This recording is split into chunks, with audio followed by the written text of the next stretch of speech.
बिल्लाहि मिनश शैतानिर रजीम। बिस्मिल्लाहिर रहमानिर रहीम। मन काना युरीदुल आजिलता अज्जलना लहू फीहा मा नशाउ लिमन नुरीदु सुम्मा जअलना लहू जहन्नम यस्लाहा मज़मूमम मदहूरा वमन अरादल आखिरत वसअ लहा सअयहा वहुवा मुमिनुन फउलाइका काना सअयुहुम मशकूरा। आमन्तु बिल्लाहि सदक़ल्लाहुल अज़ीम व सदक़ रसूलुहुन नबियुल उम्मियुल करीम व नहनु अला ज़ालिका मिनश शाहिदीन वश्शाकिरीन वल्हम्दुलिल्लाहि रब्बिल आलमीन। क़ाल अल्लाहु तबारक व तआला फ़ी शानि हबीबिही मुख़बिरन व आमिरा। इन्नल्लाहा व मलाइकतहू युसल्लूना अलन नबी या अय्युहल्लज़ीना आमनू सल्लू अलैहि व सल्लिमू तस्लीमा। अल्लाहुम्मा सल्लि अला सय्यिदिना मौलाना व अला आलि सय्यिदिना मौलाना मुहम्मदिन व बारिक अल्लाहुम्मा सल्लि अला सय्यिदिना मौलाना मुहम्मदिन व अला आलि सय्यिदिना मौलाना मुहम्मदिन व बारिक।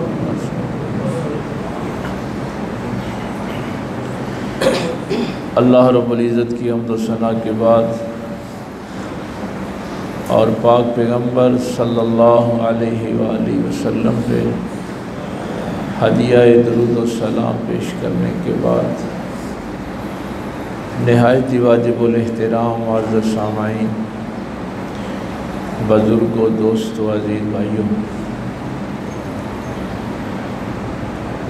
गुज़श्ता जुमे हमारी गुफ्तगू इस आया मुबारका तक पहुँची थी। मौजू ये था कि इंसान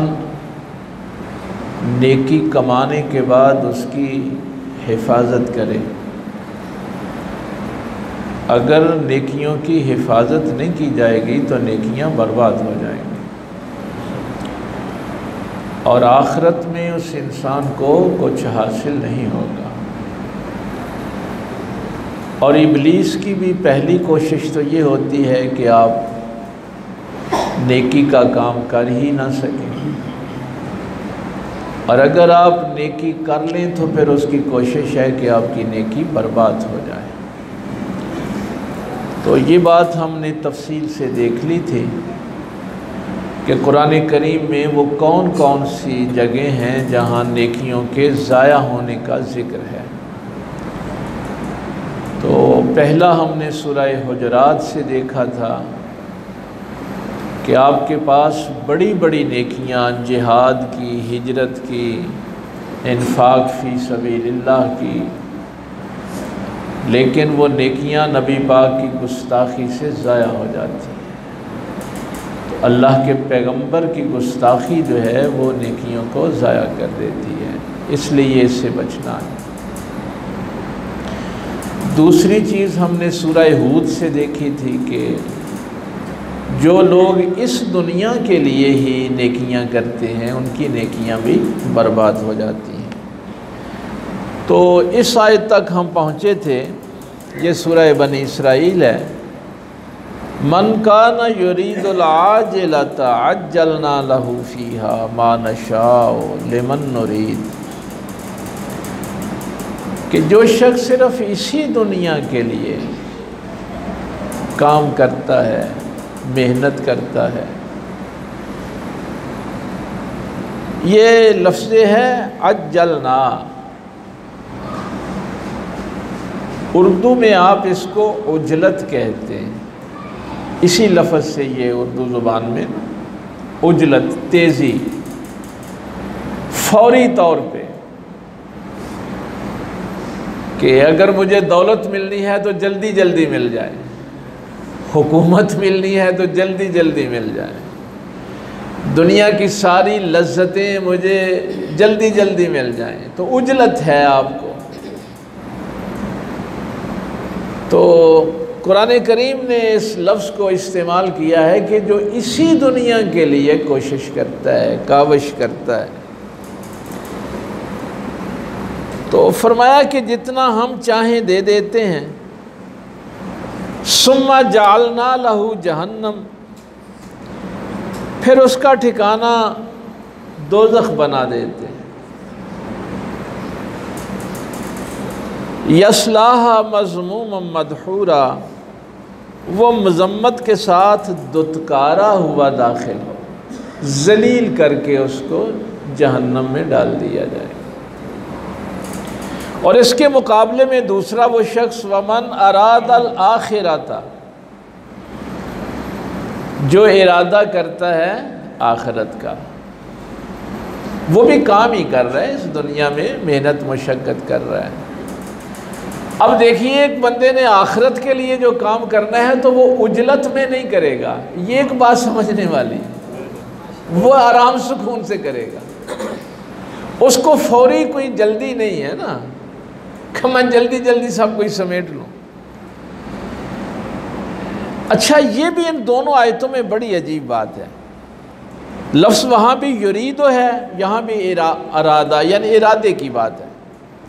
वहाँ सिर्फ ये है कि जिसने इसी दुनिया का इरादा किया।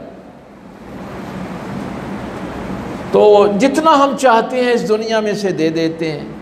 यहाँ फरमाया वमन अरादल आखिरता, जो इरादा करता है आखिरत का। यहाँ ये नहीं फरमाया कि हम उसको आखिरत दे देते। वसआ लहा सायहा, आखिरत का इरादा करने के बाद फिर सही करता है, कोशिश करता है।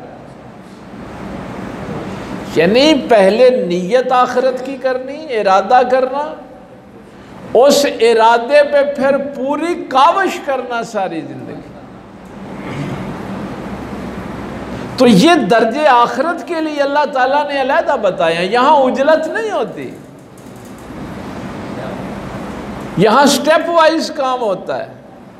वहुवा मोमिनुन, अब इरादा भी किया, सही भी की, लेकिन फिर कंडीशन लगा दी कि हो ईमान वाला।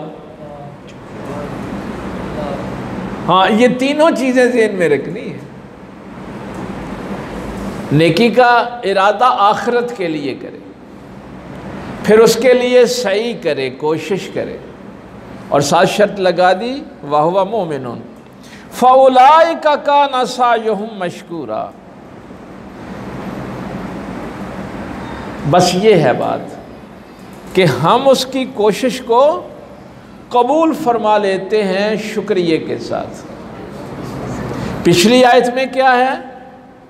मा नशा, हम उसको देते हैं जितना चाहते हैं। ये बड़ी एक बारीक सी बात है, अगर आप समझ सकें। बहुत से लोग हैं इस दुनिया में जो इस दुनिया के लिए कोशिश करते हैं, लेकिन सबको नहीं मिलती। ये ज़रूरी नहीं है कि जिसने इस दुनिया के लिए कोशिश की उसको मिल जाए। इसलिए फरमाया अज्जलनाहु फीहा मा नशा, यानी दुनिया को हासिल करने की कोशिश बहुत लोगों ने की, लेकिन जिनको हमने चाहा कुछ दे दिया इस दुनिया में से। ये ज़रूरी नहीं है कि जो इस दुनिया के लिए मसलन मनसब की, हुकूमत की कोशिश करता है तो हम सबको हुकूमत दे देते, दौलत सबको दे, नहीं, जितना चाहते हैं इस दुनिया में से थोड़ा सा दे देते। लेकिन जिसने आखिरत का इरादा किया, उसके लिए सही की और साहिबे ईमान रहा। यहाँ ये नहीं है कि हम चाहेंगे तो दे देंगे, चाहेंगे, फरमाया उसको हमने कबूल कर लिया। उन सब को आखिरत मिल गई जो इन शराइत पे आखिरत के लिए काम करेंगे, उनकी कोशिश ज़ाया नहीं की हमने। एक दूसरे मुकाम पे क्या फरमाया, अल्लाह ला युदियो अजरल मुहसिनीन, अल्लाह एहसान करने वालों का अजर ज़ाया नहीं करता।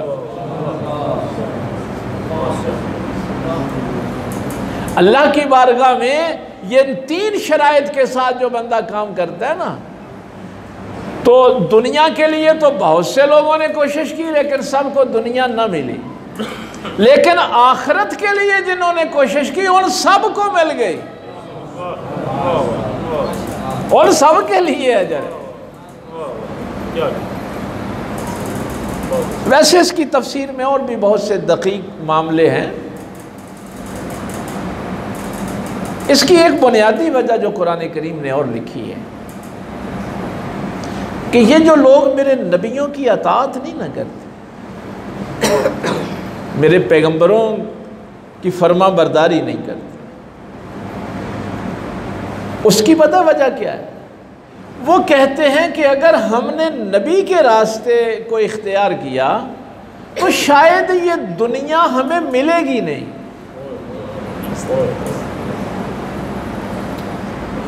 भाई इस दुनिया की हमारे लिए रुकावटें पैदा हो जाए। मसलन अगर हम हलाल का ही रिज़्क़ कमाते हैं तो शायद हम दौलतमंद नहीं बन सकते। भाई नबी के रास्ते पे चलेंगे तो फिर इसके हलाल कमाना पड़ेगा। अब उनके जहन में ये होता है कि अगर नबी की इत्तिबा की तो फिर हंसी माड़े पै जाए। तो इस दुनिया की तलब असल में तुम्हें पैगंबर के रास्ते से हटा देती। ये उजलत का जो लफ्ज़ है ना, ये सारे मफ़हूम इसके अंदर है, ये सारे माने इसके अंदर है। वैसे भी आपको पता है ना कि ये जो उजलत का काम होता है ये शैतान का काम। बस सिर्फ 4-5 जगह हैं जहाँ पे जल्दी का हुक्म है कि अगर कोई बंदा फौत हो गया है तो उसको दफनाने में जल्दी करनी। नबी पाक सल्लल्लाहु अलैहि वसल्लम ने फरमाया कि अगर वो नेक है तो अपनी मंजिल पे जल्दी पहुँचे। यहाँ उसने बड़े दुख उठा लिए हैं ना, हाँ, अब वो दुल्हन वाले कमरे में जल्दी पहुँच जाए। और अगर वो बद है तो तुम्हारे कंधे उसके बोझ से आज़ाद हो जाएं। दोनों बातें नबी पाक सल्लल्लाहु अलैहि वसल्लम ने बयान की कि जब कोई बंदा फौत हो जाता है तो उसको जल्दी उसकी तदफीन करो। नेक है तो अपनी मंजिल पे जल्दी पहुँचे, और बुरा है तो तुम्हारे कंधे उसके बोझ से आज़ाद हो जाए। तुम ऐसे ही उस बुरे बंदे का बोझ उठाए फिरते। नमाज कज़ा हो जाए तो उसको पढ़ने में जल्दी करो। वहाँ ये नहीं है कि अच्छा फिर पढ़ी जाएगी, पता नहीं मौत कब आ जाए। इसलिए कज़ा नमाज में कभी आपने देर नहीं करनी। ये नहीं है कि हूँ मैं उस सूरज चढ़ पे उठिया मैं तो हूँ पेशी वेले पढ़ लाँगा, नहीं, सारे काम छोड़ के वज़ू करके पहले उस कज़ा नमाज को पढ़, फिर और काम करने। बच्ची जवान हो जाए तो उसके निकाह में जल्दी कर। अगर बेटी जवान हो गई है तो उसके निकाह में आप देर करते हैं, तो अगर उसने कोई बुरा काम कर लिया अपने जज्बात में आकर तो वो वालिदैन नहीं बच सकते कि उसकी बुराई की वजह तुम बने थे। इसलिए ये भी ना क्या करो अजय ने पढ़ना है, अजय डॉक्टर बनना है, अजय ने पता नहीं PhD करनी है। आपको पता है ना सैयदा पाक ताहिरा हैं, उन पे आम औरतों वाले अहकामात भी नहीं लगते। सैयदा फातिमा तो ज़हरा पे आम औरतों वाले अहकामात नहीं लगते, वो ताहिरा हैं, पाकीज़ा हैं। लेकिन सरकार ने आयशा सदीक़ा से एक दिन ये भी फरमाया था कि मैं मैदान जंग में भी हूँ तो इतला कर देना, अगर फातिमा जवान हो जाए तो उसकी शादी में जल्दी कर। ये जल्दी वाले कामों का भी आपको इल्म होना चाहिए। तदफीन में जल्दी करनी है, नमाज क़ज़ा हो जाए तो फौरी जल्दी, जितनी जल्दी हो सके उस नमाज को अदा करो। बच्ची जवान हो जाए तो उसकी शादी में आपने देर नहीं करनी, जल्दी करनी। किसी का कर्ज देना है तो उसमें भी जल्दी करनी। देखिए नबी पाक सल्लल्लाहु अलैहि वसल्लम जब जनाजा आता था तो पहले ये पूछते थे कि इसने किसी का कर्ज तो नहीं देना। इसको भी कभी मामूली ना समझा कर। अगर लोग कहते कि हाँ कर्ज देना है तो नबी पाक सल्लल्लाहु अलैहि वसल्लम उसके जो लवाहिकीन होते थे, बहन भाई बेटे, उनसे कहते कि भाई इसके कर्ज की ज़िम्मेदारी लो। अगर उसके बच्चे ये कहते कि इन्हें तो कर्जा ही ना चुक लिया, ये तो ही नहीं अदा कर सकते, फिर उसके कबीले को कहा जाता था, उसके ये ख़ानदान इसलिए होते हैं, ये लड़ाइयाँ वास्ते नहीं होते। तो सरकार उसके कबीले से कहते, उसके ख़ानदान से कहते कि तुम सारे ख़ानदान वाले मिलके इसका कर्ज अदा करो। अगर वो भी जिम्मेदारी ना लेते तो फिर आम आवाम से फरमाते। लेकिन जब मदीने शरीफ की स्टेट बन गई, इसीलिए तो मैं कहता हूं कि हमने नाम तो रखा है कि इस्लामी जमहूरिया पाकिस्तान, लेकिन ये इस्लामी स्टेट नहीं है। जब इस्लामी हुकूमत बन गई थी तो फिर नबी पाक सल्लल्लाहु अलैहि वसल्लम ने फरमाया था कि अब अगर कोई मकरूज मरेगा तो उसका कर्ज स्टेट अदा करेगी। अब उसका कर्ज जो है वो स्टेट, चूंकि हम टैक्स देते हैं ना स्टेट को। और भाई आप एक टॉफी भी लेते हैं तो उस पर टैक्स देते हैं। मसलन अगर आप 100 रुपए की चीज़ लेते हैं तो 17 रुपये तो उस पर सेल टैक्स है, 17 रुपये तो वैसे ही चले जाते हैं। दूसरे टैक्सेस ये जो आप बिजली के बिल पे, फ़ोन पे, भाई हम पैसे देते हैं। तो इस्लामी स्टेट की ये जिम्मेदारी है कि अगर वहाँ आपने तालीम भी मुफ्त देनी है उस टैक्स के इव्ज़। हमें अपने हुकूक का नहीं पता, इस्लामी रियासत नहीं है ये, इसलिए कि मुझे अपने बच्चों की तालीम पे ख़ुद खर्च करना पड़ता है। इस्लाम कहता है कि अगर तुम टैक्स दोगे तो फिर स्टेट ज़िम्मेदार है तेरे बच्चों की तालीम की, तुमने खर्चा नहीं करना। 3 चीज़ें हैं हमारे टैक्स के इव्ज़ में जो स्टेट ने हमें, मुल्क ने हमें देना होता है। दूसरी चीज़ सेहत है, दवाई के लिए मुझे पैसे खर्च ना करने पड़े, वो मेरी हुकूमत मुझे फराहम करे। और तीसरी चीज़ आदल है, तालीम, सेहत और आदल। यानी मुझसे जो हुकूमत पैसे लेती है उसके इवज़ उसने ये 3 चीज़ें मुझे देनी होती कि मेरे बच्चों की तालीम, मेरी सेहत, मेरे ख़ानदान की, और फिर उसके साथ आदल। अदल के लिए आगे फिर 3 चीज़ें। अदल फौरी हो, ये नहीं ये 20-20 साल मुकदमे चल रहे हैं। मजलूम की दहलीज पे हो, मजलूम को थाने कचहरी ना जाना पड़े, तुमने उसकी दहलीज पे आके उसको अदल देना है। और तीसरी चीज़ है मुफ्त हो, अदल के लिए उसे पैसे खर्च ना करने पड़े। ये इस्लामी स्टेट होती है, ये एक इस्लामी मुल्क होता है। बहरहाल वो बात दूसरी तरफ चली गई। तो नबी पाक सल्लल्लाहु, ये इब्तिदाई दौर की बातें कर रहा हूँ कि सरकार पूछते इसके बच्चे जो हैं वो अदा करें, बच्चे नहीं कर सकते तो ख़ानदान उसका अदा करे, फिर आम मुसलमान जो हैं वो उसका कर्ज अदा कर दें। और अगर कोई भी जिम्मेदारी नहीं लेता था तो नबी पाक उसका जनाजा ही नहीं पढ़ाते थे। किसी आम सहाबी से कहते कि जाओ इसका जनाजा पढ़ा के दफन कर। इसलिए कर्ज को भी कभी मामूली नहीं समझ, जितनी जल्दी हो सके कर्ज अदा करना। और अगर तुमने किसी से ज्यादती की है, जुल्म किया है, तो उससे माफ़ी मांगने में जल्दी करो, वहां भी देर नहीं करनी।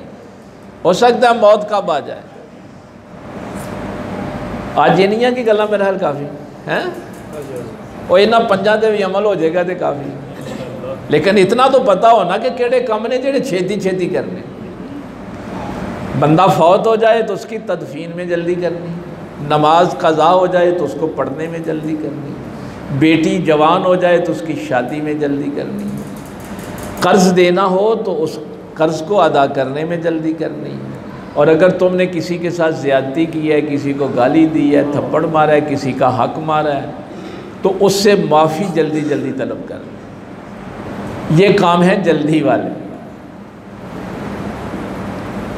बाकी काम जल्दी वाला शैतान का होता है। ए जड़ी यही नमाज भी पढ़ने है ना, नबी पाक सल्लल्लाहु अलैहि वसल्लम ने उस शख्स से फरमाया था कि जा दोबारा नमाज पढ़, तू तीसरा नमाज पढ़ना जिमें कुकड़ दाने चुगदा है, इंज सजदे पिया कर। अत्तहियातुलिल्लाह व सलावातु तय्यबा, ये नमाज पढ़ना है अल्हम्दुलिल्लाह रब्बिल आलमीन। यानी यही नहीं पता कि मैं लफ्ज़ क्या अदा कर रहा हूँ।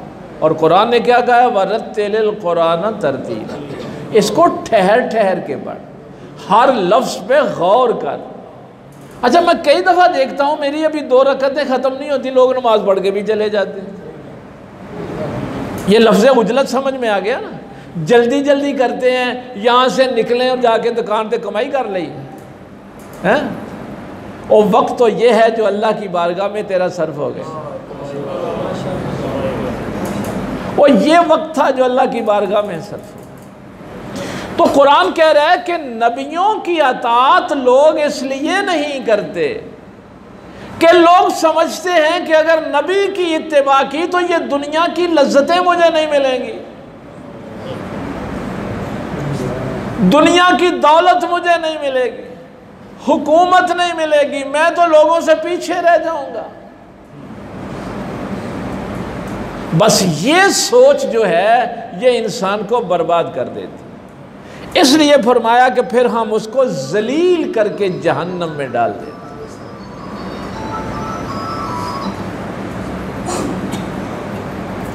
इसके लिए मैं, मौजू तो ये बहुत लंबा है, लेकिन थोड़ा सा अगर आप इसको समझ लें, आज हमने ये जो बात शुरू की हुई है, ये जो आजकल हमारी लड़ाई है ना हमारी नई नस्ल के साथ, बल्कि लड़ाई है भी कोई नहीं, माँ बाप भी ज़हनी तौर पे बेहया हो गए हैं, करप्ट हो गए हैं, औलादों को क्या कहना है। लेकिन जिन घरों में है, जिन माँ बाप की ये ख्वाहिश है कि हमारी बच्चियाँ बापर्दा रहें, बच्चे रिज़्क़ हलाल कमाएं, जुल्म न करें, वहाँ मामला असल में क्या है? ये कहते हैं कि तुम अल्लाह का, नबी पाक का हुक्म नहीं मानते, औलाद आगे से तिड़ जाती है, वो कहते हैं नहीं मानते। इस पे मैं एक पूरा डिटेल लेक्चर अगर किसी दिन हो सका, आज सिर्फ उसकी इब्तिदाई चीज़ें जो हैं वो सीख लें। इंसान की ज़िंदगी में ये दोनों चीज़ें जो बयान कर दी गई कि कुछ लोग वो हैं जो इस दुनिया को फौरी तौर पे उसकी लज्जतें चाहते हैं, इज़्ज़त चाहते हैं, दौलत चाहते हैं, इक़्तिदार चाहते हैं, और दूसरे वो जो इरादा करते हैं आखिरत का और फिर उसके लिए सही करते हैं।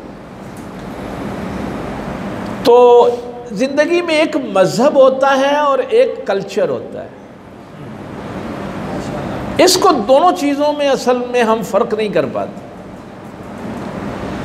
एक है मेरे रहन सहन का तरीका, मेरे रस्म व रवाज, मेरे मुआशरे ने जो मुझे कवानीन दिए। एक अल्लाह रसूल मुझे हुक्म दे रहे हैं। बस ये जुमला आपने मेरा जो है ना, ये कीमती है, ये नहीं बुलाना। अगर हम मजहब को कल्चर का हिस्सा बना लें तो कभी परेशानी नहीं होगी। यानी हम मजहब को कल्चर का हिस्सा नहीं बना सके। अब शादी वाले दिन जब मैं ये कहता हूं कि मेरी बच्चियां वो लिबास ना पहने जिनसे उनके जिस्म नजर आते हैं, बेहयाई वाले, वो बच्ची कहती है कि मैं तो अपनी सहेलियों में बेइज्जत हो जाऊंगी, अपनी कज़नों में बेइज्जत हो जाऊंगी। मेरी इज्जत इस कल्चर में है, इस सकाफत में है, इस तहजीब में है। और अगर हमने बहसीयत मुआशरा अपने मजहब को कल्चर का हिस्सा बनाया होता कि जो बेहया औरत है उससे नफरत की होती। भाई अगर मुआशरा किसी बेहया औरत को पसंद ना करे तो वो बेहयाई छोड़ देगी, लेकिन जब कल्चर बेहयाई को इज्जत देता है फिर मजहब और कल्चर में क्लैश हो जाता है, जंग हो जाती है, लड़ाई हो जाती है। और फिर होता यही है कि लोग अपने कल्चर पे अमल करते हैं, मजहब पे नहीं करते।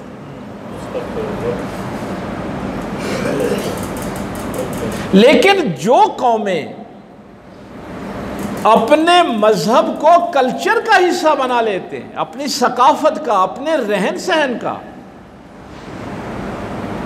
उनके लिए ये प्रॉब्लम्स पैदा नहीं होती, उनके लिए ये मसाइल ही पैदा नहीं होते। उसके लिए मेरे हज़रत साहब किबला रहमतुल्लाह ताला अलैह एक मिसाल दिया करते थे। अब भाई फरमाया करते थे कि बेटा, एक सिख के बच्चे को दाढ़ी रखने पे कौन मजबूर करता है? सर पे इतनी बड़ी पगड़ी बांधने के लिए कौन मजबूर करता है?